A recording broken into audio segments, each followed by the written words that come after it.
Well, the tanking Sens are back. And since I'm supposed to be embracing losing, let's change things up a little bit. I just want to celebrate another game they're losing. I just want to celebrate. Sens lose 3-1 to the Calgary Flames. How are the young guys now? I finally did it! I scored again! Quit taking penalties! The Sens are gonna blow this game. Way to tie up the stick in front. Not. Well done. Just well done. You better believe we're gonna be having a penalty chat at the end of this one. What a time to be alive! What a long and brutal season that was. This team, man! 4 in a row! 4 in a row! Look out, Alexis Lafreniere! Here come the Sens! The best part about Ottawa's 4-game losing streak is, with the exception of the Minnesota game, which was just awful, Ottawa's actually been pretty good so far in those 4 games. They just haven't got any points. Play well, keep the game close, and lose in regulation. It's just perfect! As always though, let's get into lineup changes. After getting absolutely pounded by the Minnesota Wild on Friday, the Sens made a pair of changes to their roster, including in goal, where Anders Nilsson came out and Marcus Hogberg came in on the second night of a back-to-back. The only other change the Sens made was a bit of a surprising move up front, where the Sens scratched Logan Brown and reinserted JC Beaudin. Having not seen the game on Friday, I'm not sure this is the case, but hopefully DJ Smith scratched Logan Brown because he wasn't happy with his effort on Friday. If it was to send a message about work ethic, great. If not, it's a bit of a concern. Whatever the real reason is, Brown came out and Beaudin went in. Unfortunately for the Sens, round 3 of the Battle of the Cachucks doesn't get off to a great start for Ottawa as Calgary takes the first lead of the hockey game. Dylan Dubé wins the race to the puck off a 1 Sens faceoff. He tucks the puck through the legs of Marcus Hogberg, and Calgary leads 1-0. Through the legs of Duclair, and right in between Nemesnikov and Borowiecki. Just great. That's how the first period would end, as we head to period number 2, with Calgary in front 1-0. With the Sens trailing, they come out in the second and put some pressure on the Flames, but can't find a goal, and Calgary takes a 1-0 lead into the third period. Then with just over 5 minutes left in the third period, Pajot comes racing into the Calgary zone on the right wing side, fires a wrister over the shoulder of Rittich, and it's 1-1.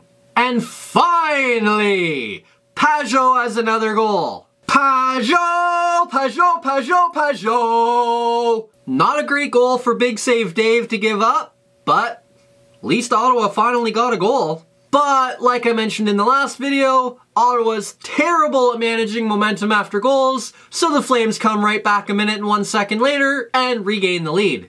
Lindholm outraces Hainsey to the puck in the Sens zone, pulls it quickly forehand backhand, flips a shot from his forehand over the shoulder of Marcus Hogberg, and it's 2-1 Calgary. It's a wonder Ottawa's logo isn't the full Centurion with a broken back. The amount of times Ottawa gives up back-breaking goals is just ridiculous. Then late in the period, with the Sens trailing, they pull their goalie, so Lindholm hits the empty net, and Calgary leads 3-1. And that's how things would end, as Calgary skates away with a 3-1 win. So close, yet so far. As always though, let's get into good news, bad news. Ottawa lost in regulation last night, and that is the good news. About a week and a half or 2 weeks ago, Ottawa fans were really upset with all the winning Ottawa was doing, and were really concerned with Ottawa blowing a chance at a rebuild and a really high pick. Well, they've lost 4 in a row, they've played 3 really good games, and never got a point out of any of them. After virtually climbing out of the top 20 in the NHL standings, Ottawa's lost 4 in a row, they're right back down to 29th in the league standings and are just 1 point up on the 30th place New Jersey Devils, who have 2 games in hand on Ottawa. Catching Detroit's going to be very difficult for Ottawa, as Ottawa's already 6 points ahead of them with 2 games in hand, but second last still gives Ottawa a great chance at a really high pick. All of a sudden, Ottawa's doing the rebuild right. They lost last night in regulation, pushing the regulation losing streak to 4 games, and that is the good news. Now, for the bad news. This could be bad news basically every night, but I haven't touched on it in a little while now, so I'm going to bring it up again in this one. Ottawa's power play just is not good enough, and that is the bad news. The Sens finished last night's contest just 0 for 1 on the power play, which doesn't sound that bad, but Ottawa managed just 1 high danger scoring chance, just 2 scoring chances, and 0 shots on goal. Looking beyond just this game, the Sens have also gone 4 straight games without a power play goal and haven't scored a power play goal in 6 of their last 7 games. Now, to give them a tiny bit of credit, in that one game they did score a power play goal, they did manage to go 2 for 5 against the Rangers. But in those other 6 contests lately where they haven't scored a power play goal, Ottawa's 0 for 13. And in a lot of those games, Ottawa's lost by a single goal and have had a ton of issues scoring goals. If Ottawa could pop off a power play goal even every few games, the record would be much different, the offense would be flowing way better, and things wouldn't be nearly as bad as they are. Ottawa's having a real difficult time scoring goals lately. In 3 of their last 4 games, they haven't even scored 2 goals, and in that other game, they barely managed 2 goals. In Ottawa's last 4 games, they have 4 goals. The power play is supposed to be one of those things where you can start to kind of get some free goals and take advantage of some opportunities. Ottawa's not doing that. They aren't scoring at 5-on-5 right now either, and they're losing a lot of games because of it. Ottawa's power play has not nearly been good enough, and that includes last night, and that is the bad news.